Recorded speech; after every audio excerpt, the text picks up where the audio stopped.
Hey guys, how's it going today? I have another grammar lesson for you today, all about adjective clauses. So let's get started.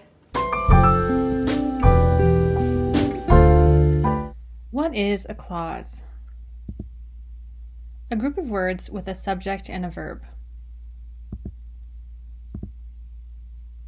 Let's look at this sentence. He's the friend who loves coffee. Can you guess which part is the adjective clause?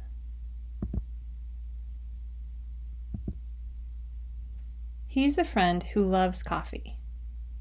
What is the adjective clause in this sentence? Who loves coffee is the adjective clause. What do adjective clauses do? Adjective clauses give more information about the noun.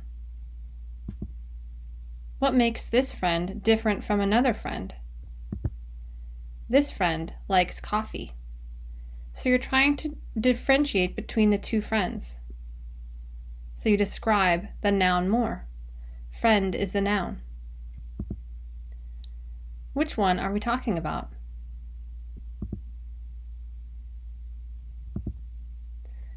What are the two types of clauses?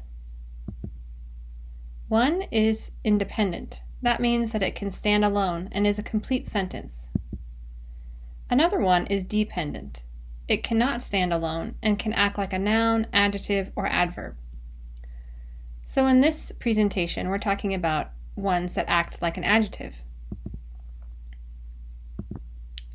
Let's look at another sentence. The student that is late just walked in the door. What is the adjective clause in that sentence? That is late. So this is describing the student. Which part is the dependent clause? That is late is the dependent clause because it cannot stand alone.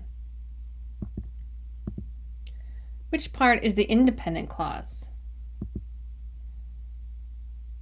The student just walked in the door is the independent clause because if you take out that adjective clause, it can stand alone and it can be a complete sentence. How many kinds of adjective clauses are there? There is one after the subject. For example, the student that is late walked through the door. There's another one after the object. He's a friend who loves coffee. Who loves coffee is after the object. After the object of a preposition. The store that we went to is close to my house. That we went to is after the object of the preposition. The family that sits under the umbrella is eating lunch on the beach. This is another example of the adjective clause after the subject. That sits under the umbrella is the adjective clause. How about this one? What kind of clause is this? The subject is the family.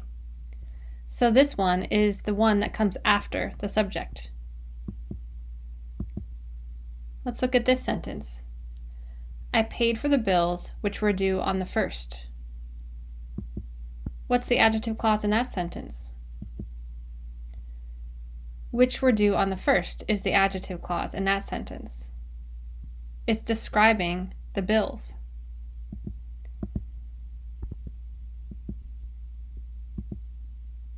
What kind of adjective clause is this? The subject is I, the object is the bills, so the adjective clause comes after the object. There are two adjective clauses in this sentence. Can you find them and decide which is which? The students that live at Boston University can play soccer with friends that they live with. Try to find the two different adjective clauses here. The students is the subject. That live at Boston University is the adjective clause that comes after the subject. The students that live at Boston University can play soccer with friends that they live with. The next part is the object, which is the friends.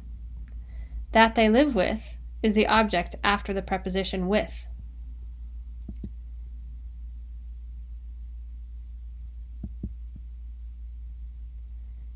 Don't use this in everyday speaking.